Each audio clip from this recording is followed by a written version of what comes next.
చూసి నేనేం మురిసిపోను. లోకంలో అందరూ నేను డబ్బున్నవాడిని అనొచ్చు, కానీ నాకు పరమ అసహ్యం వేస్తుంది చూసి.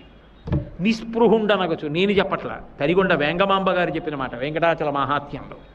నిస్పృహుండనగచ్చు ఆజ్ఞులైన జనులకి పింతు నచలమతిని.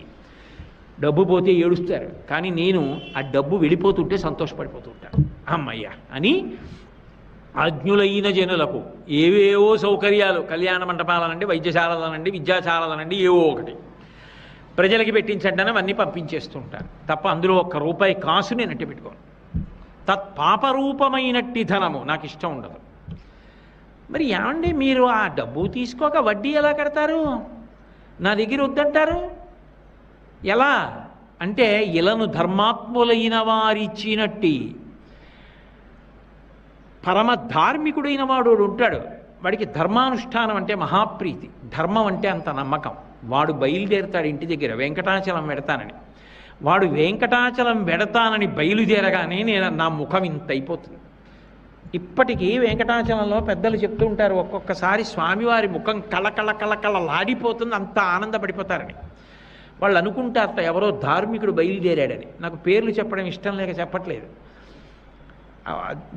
అక్కడ ఉన్న అధికారులే చెప్తూ ఉంటారు. ఆయన ఎవరో వస్తాడు, ఆయన ఎవరో ఎవరికీ తెలియదు. ఆయన వస్తాడు, స్వామిని చూస్తాడు, స్వామి పొంగిపోతాడు ఆయన్ని చూసి, ఆయన వెళ్ళిపోతాడు. ఈయన చిన్నపుచ్చుకుంటాడు, అయ్యో వెళ్ళిపోయాడే, మళ్ళీ ఎప్పుడు వస్తాడో అనుకుంటాట.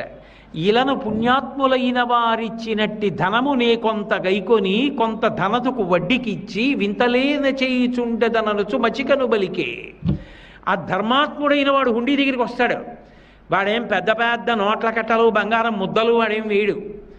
వాడు ఏదో జాగ్రత్తగా పంచ మడతలో పెట్టుకున్నది ఏదో తీసి ఆ హుండీలో ఇలా వేస్తాడు. నేనేం చేస్తానో తెలుసా, అది హుండీలో పడిపోకుండా ఎవరికీ కనపడకుండా చెయ్యి పెడతాను, పెట్టి ఆ పడుతున్న దాన్ని నేను పట్టుకుంటాను, అది తీసుకుంటాను.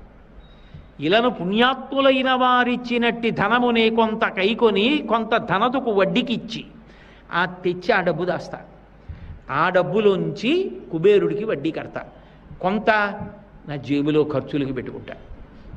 యుగధర్మం, ఆయన కూడా యుగధర్మం పాటిస్తూ ఉంటాడు. అందుకని నేను మీకు ఎన్నో చోట్ల చూపిస్తే ఆయన యుగధర్మం పాటించడం ఎంత గొప్పగా పాటిస్తాడో. కాబట్టి కొంత ధనతుకిచ్చి కొంత ధనతుకు వడ్డీకిచ్చి నేను వింతలీల చేయుచుండెదననుచు మచ్చికను బలికే. నేను వింతలీల చేస్తూ ఉంటాను లక్ష్మి, పాపాలు చేశారని చెప్పి చంపేను, అవకాశం ఇచ్చి మారమని చెప్తాను. ఏం సాధించావు పాపం చేసి, ఏం సుఖపడ్డావు, ఏం సంతోషపడ్డావు?